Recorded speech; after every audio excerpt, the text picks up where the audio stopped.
Biomecânica e avaliação da coluna torácica, método FCR, coluna vertebral. A gente não está interessado em saber qual é a vértebra que está hipomóvel, a gente não está interessado em saber muita angulação de processo espinhoso, porque a gente trata o segmento e através de carga e direção, mas alguns lembretes durante a avaliação e durante a anamnese, o que vocês podem observar antes de começar a testar e alocar o paciente, classificar no grupo de obstrução ou disfunção, seja ele qual subgrupo for. Então vamos lá comentar um pouquinho das funções básicas da coluna torácica, que muitas vezes a gente não lembra. Mobilidade no plano sagital, flexão e extensão da coluna torácica é bem limitado quando comparada à lombar e cervical. Então, nós temos um certo limite de flexão e extensão, porque a coluna torácica protege um dos principais órgãos ali, é a que mantém a nossa coluna em pé junto com a lombar e etc. Mas ela é bem limitada no plano sagital comparado às outras regiões cervicais e lombares. Rotação torácica é maior na região média alta comparada à rotação torácica baixa, né, as últimas 4 vértebras. Isso é interessante você saber.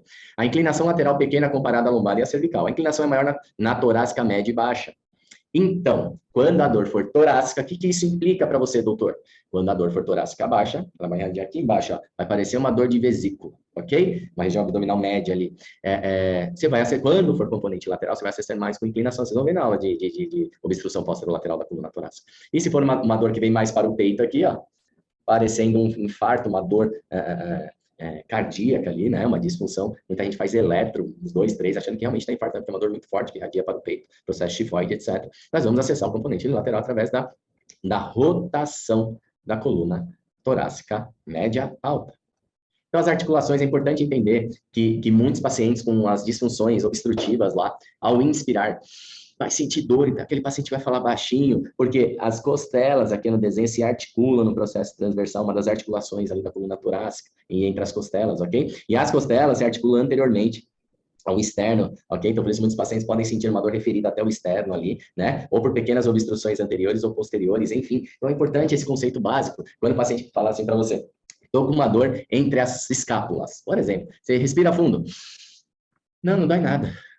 Roda para um lado, não dói nada, roda para o outro, faz extensão, não dói nada, agora faz assim, repuxa lá no meio da escápula, ok? Esse é um grande, só um toque para vocês diferenciarem, diferenciar, porque é uma dor ali no ângulo superior da escápula, ali, entre as escápulas, você fala, torácica, média, alta, vou dar um thrust, vai melhorar na hora, mas a origem pode ser cervical. E essas dores, quando eu falo a importância de saber das articulações com quem se articulam as costelas e a coluna torácica, porque envolve muitas questões envolvendo nas aulas de obstruções da coluna torácica, por exemplo, respirar profundo é um sinais clínicos, você não precisa nem ficar testando muito, já vai encontrar o subgrupo para você falar assim, ó, dói quando eu inspiro fundo, ok? Porque para reexpandir o pulmão, as costelas, né, se abrem aqui, elas se horizontalizam, na expansão pulmonar automaticamente, qualquer obstrução aqui, Ana, vai dar aquela famosa fisgada, aquela dor local ou irradiada referida para a região entre as costelas, intercostal ou peito, ou região abdominal alta, ok?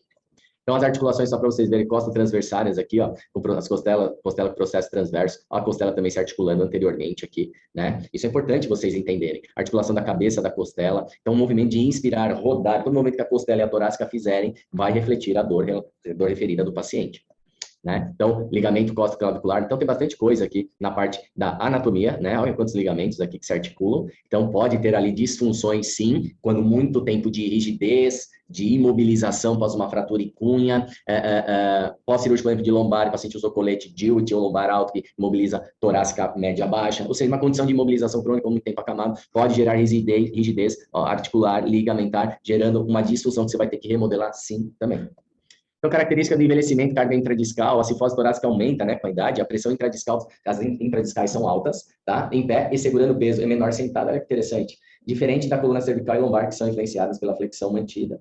Olha que diferença. O paciente, então, quando colocar muita carga em pé, ele pode começar a sentir mais dor, ele vai ficar sentadinho assim. Pelo menos a dor é menor ali intercostal, entre as costelas. Só uma dica aí para você também, olha a diferença só da biomecânica funcional, só o que você precisa saber no método FCR para raciocinar, né? Despertar aquela mente diferente, aquele ouvido diferente, né? Na avaliação clínica, checar referências de inclinação, sempre importante, pontuar a dor de 0 a 10, então checar no plano frontal a inclinação em pé, paciente em pé, desliza a mão na coxa, ok? O máximo que conseguir, e repete para os dois lados, só para você ver, chegou até a face lateral da perna, doeu nota 5 aqui do lado, ok, uma referência, do outro lado, de repente ela desceu até a lateral da perna, ok? Tem uma perda da inclinação, né, da coluna tóraco-lombar em pé, com dor nota 5 na referência, né? E na avaliação sentado, Edu, teste de hipercorreção sentado, o paciente está com uma dor X lá na coluna, aí ele fala assim, está conversando, fala, aí você corrige, né? Você fala, mantém a extensão torácica lombar, vamos conversar, manter essa postura com essa, para você saber se realmente está piorando, melhorando. Se você estendeu a coluna, o paciente melhorou. Qual é a chance desse paciente ser o MP dele de extensão? 90%.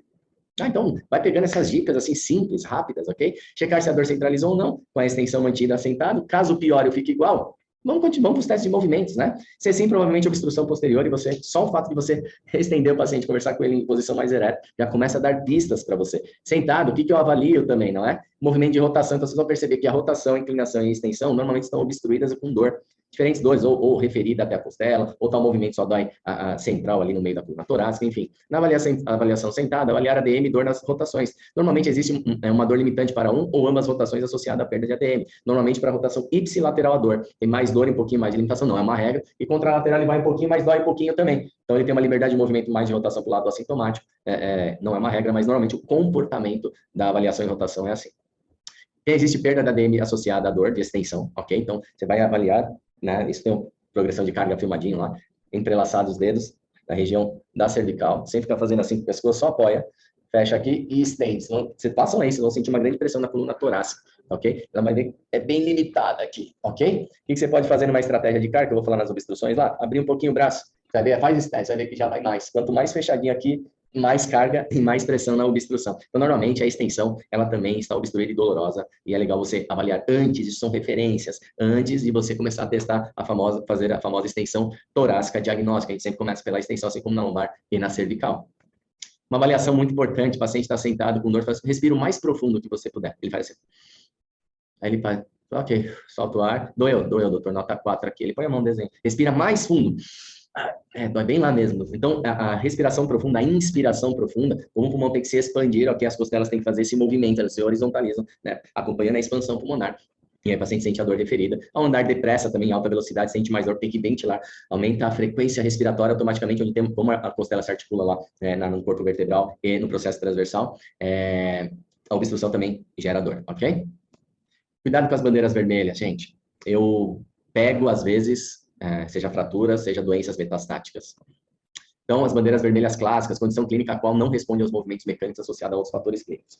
Então, você está tratando, fez uma sessão, fez tudo, ficou 1h30 avaliando o paciente, não encontrou MP, tá, volta daqui 2 dias, o paciente voltou, nada melhora. Aí, associado a febre, perda de peso sem explicação, a gente viu na aula de bandeiras vermelhas, lá nas aulas introdutórias do curso, dor noturna, dor lancinante, que não corresponde aos fatores mecânicos, medicamentos de última geração também não geram melhoras clínicas. História prévia de câncer ou cirurgias invasivas. Sempre perguntar, normalmente, história de câncer de mama na mulher, ou no caso do homem, próstata ou pulmão, doenças cancerígenas no mediastino, pulmão, etc., que pega muito a coluna torácica. Mas, normalmente, mulheres, câncer de mama, mesmo curado, lá nos exames de imagem, na mama, pode ser que algo aconteceu ao longo dos anos e fez uma metástase de fígado, torácica, etc. Vocês vão pegar, eu já peguei algumas pessoas assim. Quais são as bandeiras vermelhas clássicas, né? Dor intensa e não melhora por nada em pacientes menor do que 10 anos também e maior que 50 anos. Fica atento, não melhora por nada torácica, 50 anos, tá? Acende uma bandeirinha vermelha lá, pede para fazer os exames mais profundos de ressonâncias e abdômen total, tá? Criança não é para ter dor na coluna, não ser escolioses graves, juvenis, tá? História de tratamento prévio de câncer, mama, próstata, pulmão, como eu disse. Osteoporose muito avançada, pode ter tido uma fratura ao levantar da cama, ao estender roupa, ao pegar algo no chão, a senhorinha de 75, 80 anos de idade, ok? Perda de peso maior que 10% do peso corporal sem explicações plausíveis nos últimos 3 meses. Tá? Tô detalhando mais no slide anterior, mais o porquê da perda de peso, porquê da osteoporose, porquê do câncer, tudo bem? Síndrome da caldequina tem estreitamento de medula, que vai dar uma lesão medular clássica, não caldequina, mas medular clássica lá. Existe, é mais comum pelo comprometimento cervical, por ter hipermobilidade cervical e lombar, mas compressão medular por uma herniação ou um pós-fratura que formou uma osteoftose ou um calo ósseo que está comprimindo medula, às vezes acontece na coluna torácica. Eu já peguei, não foi um só, tá? Dor noturna intensa com ou sem associação de febre. Eu quero dizer assim, ó, o paciente tem dor o dia inteiro, mas a dor mecânica que eu e você a gente trata, é aquela dor dói, mas eu encontro uma nova posição, aí melhora, faço 1 hora e depois eu acordo. O paciente vai encontrando novas posições, o paciente sente dor. Agora aquela dor, o paciente tem 24 horas, ok? Nada resolve, nem você, nem remédio, nem ninguém resolveu, mais de 30 profissionais ele foi. Perda de peso associada. Quando chega à noite, a dor é lancinante, pior horário da dor, à noite, não tem 1 minuto de folga da dor. E tem os picos de calafrios, tem que ficar atento. Alguns, né, abra os seus ouvidos, os seus olhos e a sua mente. Você pode salvar uma vida ou ajudar a sobreviver por mais tempo quando pego precocemente aí as síndromes metastáticas cancerígenas, ok?